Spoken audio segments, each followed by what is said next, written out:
Hello friends, good morning. जैसे अपन ने कल टॉपिक कंप्लीट किया था, तो अब हार्ट का कुछ टॉपिक है वो इनकम्प्लीट है, तो उसको अपन कंप्लीट करते हैं। जैसे रेगुलेशन ऑफ हार्ट बीट, मतलब जो हार्ट बीट है उसको रेगुलेशन कौन करता है। जैसे तंत्रिका तंत्र और एक हार्मोनल है ना, हार्मोन के आधार पर और तंत्रिका तंत्र के आधार पर कौन इसको रेगुलेट करता है, मतलब कौन इसको नियमन करता है। तो ये दो प्रकार से होता है, एक तो होता है न्यूरल तंत्रिका रेगुलेशन, तंत्रिकीय नियमन, और एक होता है हार्मोनल रेगुलेशन, हार्मोन के आधार पर नियमन। तो जो तंत्रिका नियमन है वो करता है ब्रेन का जो मेडुला ओब्लोंगेटा पार्ट है, ब्रेन का जो पश्चिमी पार्ट, उसमें एक भाग पाया जाता है मेडुला ओब्लोंगेटा। यह करता है, यह दो प्रकार से करता है। एक तो होता है हृदय त्वरक केंद्र और एक होता है हृदय संधमक केंद्र। त्वरक केंद्र मतलब उसको हार्ट बीट को बढ़ाने वाला, मतलब अनुकंपी तंत्रिका तंतु उपस्थित होते हैं इसमें। हृदय त्वरक केंद्र में अनुकंपी तंत्रिका तंतु उपस्थित होते हैं जो हार्ट बीट को क्या करते हैं, बढ़ाते हैं। और हृदय संधमक केंद्र के अंदर प्रानुकंपी तंत्रिका तंतु और 10वीं कपाल तंत्रिका, जिसका नाम है वेगस।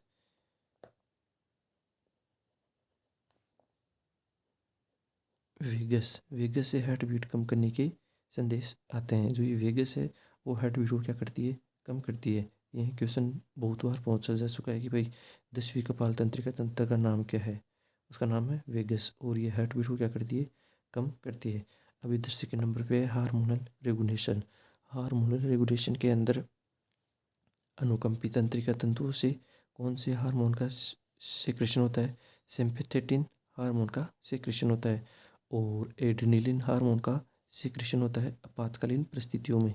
जब कोई लड़ाई झगड़ा या कोई डर किसी वजह से अपने हार्ट बीट की, जो अपना हार्ट बीट है वो अधिक हो जाता है किसी कारण या किसी एक्सीडेंटल किसी वजह से, वो क्यों होता है, क्योंकि आपातकालीन परिस्थितियों में एड्रेनलिन हार्मोन का सेक्रेशन अत्यधिक हो जाता है, तो ये हार्ट बीट को बढ़ाता है।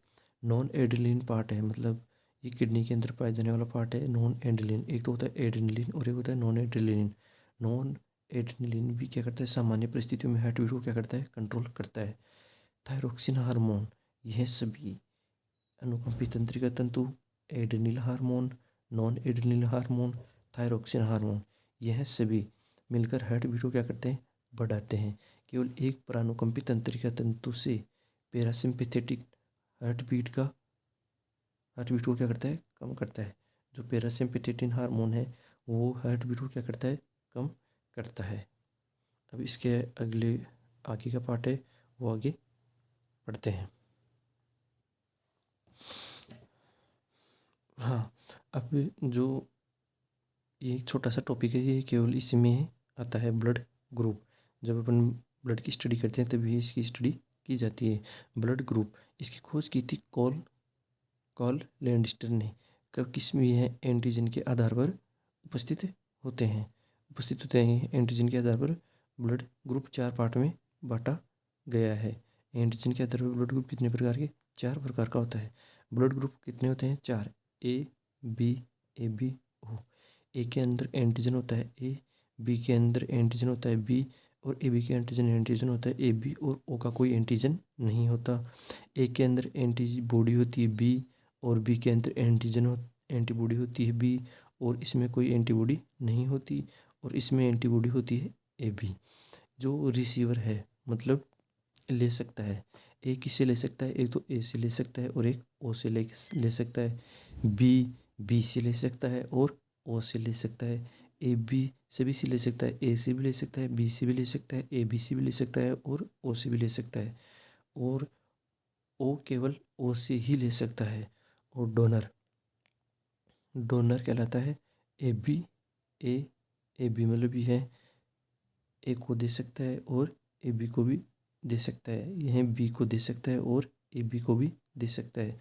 और जो ये ए बी है ये केवल ए बी को ही दे सकता है। और जो ओ है वो केवल एक को दे सकता है, ये सभी को दे सकता है। मतलब इसको है ना सर्वदाता ब्लड ग्रुप कहते हैं। जो ओ है वह सर्वदाता ब्लड ग्रुप कहलाता है। अब इसके आगे आता है आर एच कारक। आर एच कारक एक एंटीजन का ही काम करता है ना।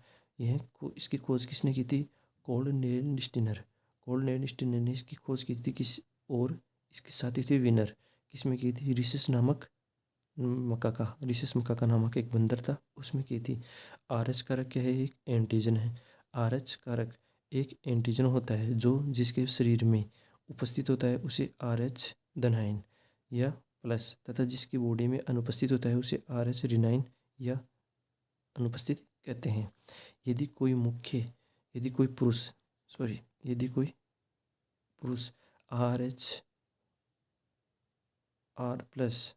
प्लस तथा महिला आर एच माइनस वाला विवाह जुड़ा असुरक्षित होती है, क्योंकि पहली संतान तो सुरक्षित है तथा दूसरी संतान जीवित नहीं रहती। इस क्रिया को इरिथ्रोब्लास्टोसिस फिटिलस कहते हैं। मतलब जब पहली जनरेशन की जो होती है फर्टिलाइजेशन के बाद में, जो एम्ब्रियोनिक स्टेज कंप्लीट होने के बाद में अगर उसकी डिलीवरी होती है तो फर्स्ट तो कंप्लीट अच्छे से हो जाती है, लेकिन जो सेकंड है वो नहीं हो पाती। उसके अंदर दूसरी संतान जीवित नहीं रह पाती या माता जीवित नहीं रह पाती। दोनों में से एक ही डेट हो जाती है। इस क्रिया को इरिथ्रोब्लास्टोसिस फिटिलिस कहते हैं। इसको रोकने के लिए सेकेंड जनरेशन में एंटी डी का टीका लगाया जाता है। सेकेंड जनरेशन में एंटी डी का टीका लगाया जाता है। उस टीके को बोलते हैं रोहगम। क्या बोलते हैं? रोहगम। इससे सेकेंड जनरेशन क्या रह सकती है? सुरक्षित रह सकती है। ब्लड ग्रुप में 3 बहुयुग्म विकल्प होते हैं। इनमें 3 जीन उपस्थित होते हैं, IA, IB और I0। मतलब जो ए ब्लड ग्रुप है उसकी जो जीन है वो होते हैं IAA और I0, और बी ग्रुप है जो उसका होता है IBB और IB0। AB होता है सहप्रभावी, मतलब इसका होता है IA और IB।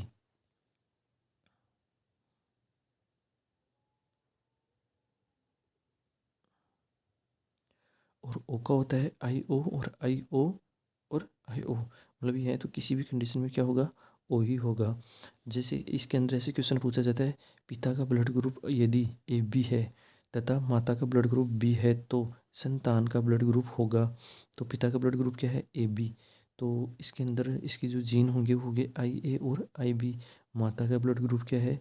B। तो B का क्या होगा? IB और I0। तो इनके मध्य जब संकरण करवाया जाता है तो इनके मध्य IA IO IB का फॉर्मेशन होता है, जिससे ब्लड ग्रुप बनते हैं IB A B और B। अब एक क्वेश्चन आप लोगों के लिए है, आप कमेंट करके ज़रूर बताइएगा इसका आंसर क्या होगा। पिता का ब्लड ग्रुप B है, माता का ब्लड ग्रुप A है, तो संतान का ब्लड ग्रुप क्या होगा? हार्ट साउंड, हृदय धड़कन, एक बीच में रह गया था टॉपिक। हार्ट के प्रत्येक बीट के दौरान हार्ट के कपाट क्लोज होते हैं, जिस कारण ध्वनियाँ उत्पन्न होती है, जिन्हें स्टेटोस्कोप की सहायता से सुना जाता है। किसकी सहायता से? स्टेटोस्कोप की सहायता से सुना जाता है। पहली ध्वनि ये होती है 2 प्रकार की, S1 S2, प्रथम हृदय ध्वनि और द्वितीय हृदय ध्वनि। S1 और S2। S1 के अंदर नीले संकुचन के प्रारंभ होने के साथ होता है, और इसमें ट्राइकप्सिड और बाइकप्सिड वोल्व क्लोज होने से, मतलब जो ट्राइकप्सिड और बाइकप्सिड जो वोल्व होते हैं वो क्या होते हैं? बंद हो जाते हैं। तब किसकी आवाज़ आती है? लब। मतलब जो पहली ध्वनि कहलाती है उसके बोलते हैं लब, जो 0.15 सेकेंड तक होती है, और ये धीमी ध्वनि होती है, मतलब फर्स्ट ध्वनि होती है लब। और सेकेंड के अंदर नीले संकुचन पूरा होने के बाद, मतलब जो नीली संकुचन है वो कंप्लीट हो गया है, जो ब्लड है वो महाधमनी द्वारा या एओर्टा द्वारा कंप्लीट बॉडी में प्रसरण होता है, उस समय अर्धचंद्राकार कपाट के होते हैं क्लोज हो जाते हैं, तो आवाज़ आती है डब, DUB डब। तो ये होती है 0.1 सेकेंड तक, और ये थोड़ी क्या होती है? तेज़। मतलब एक होती है लब और एक होती है डब। हृदय में 2 ध्वनियाँ पाई जाती है, एक लब और एक डब।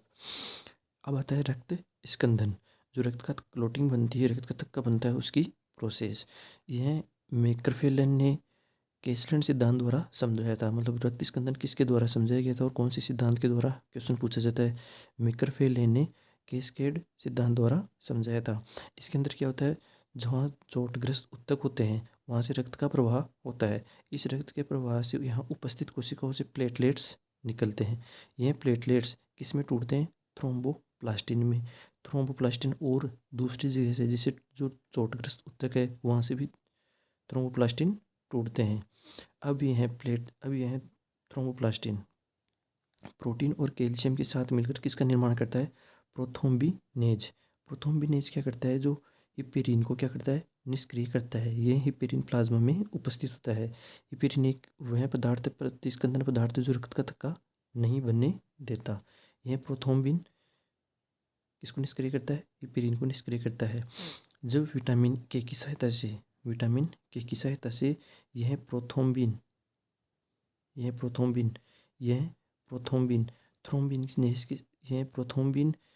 विटामिन के की सहायता से सक्रिय होकर थ्रोम्बिन को क्या करता है? सक्रिय करता है। यह एक निष्क्रिय अवस्था में रहता है। तो यह थ्रोम्बिन को क्या करता है? सक्रिय करता है। सक्रिय होने के पश्चात यह थ्रोम्बिन प्लाज्मा में उपस्थित फाइब्रिनोजन को क्या करता है? सक्रिय। फाइब्रिनोजन इस ब्लड प्लाज्मा में क्या रहता है? निष्क्रिय। फाइब्रिनोजन को क्या करता है? सक्रिय करता है। सक्रिय होने के बाद में यह फ्राइबिन में बदल जाता है। फ्राइबिन में बदलने के बाद में इसके अंदर जो ये फ्राइबिन है, इसमें रक्त कणिकाएं आके फंस जाती है और ब्लड का क्लोटिंग कर लेती है। ऐसे जाल का निर्माण कर लेती है और एक ब्लड क्लोटिंग की प्रोसेस कंप्लीट हो जाती है। इस ब्लड क्लोटिंग के अंदर जो कारक है, 13 कारक होते हैं, वो प्रेजेंट होते हैं। वो अभी मैं बता देता हूँ कौन कौन से हैं। ब्लड क्लोटिंग की क्रिया में 13 स्कंदन कारक भाग लेते हैं, जो निम्न है। फर्स्ट है फ्राइबिनोजन, सेकंड है प्रोथ्रोम्बिन और थर्ड है थ्रोम्बोप्लास्टिन, फोर्थ है कैल्शियम, फिफ्थ है प्रोएक्सिलरिन, सिक्स्थ है एक्सिलरिन, सेवन है प्रोकन्वर्टिन और एट्थ है एंटी हीमोफिलिक फैक्टर, 9 है क्रिसमस कारक या प्लाज्मा थ्रोम्बोप्लास्टिन कंपोनेंट और 10 है स्टुअर्ट ब्रोयर कारक और 11 है प्लाज्मा थ्रोम्बोप्लास्टिन एंटीसीडेट और 12th है हेगमैन कारक या ग्लास फैक्टर्स और 13वां है फ्राइबिन स्टेबलाइजिंग फैक्टर या लोकी लोरेंट कारक। इनमें से एक, शायद ये एक्सिलरिन हार्मोन अब अमान्य है, इनमें से एक अमान्य है, वो मैं आपको कल बताता हूँ, अगली वीडियो में बताता हूँ। नोट है कैरोटिड धमनी।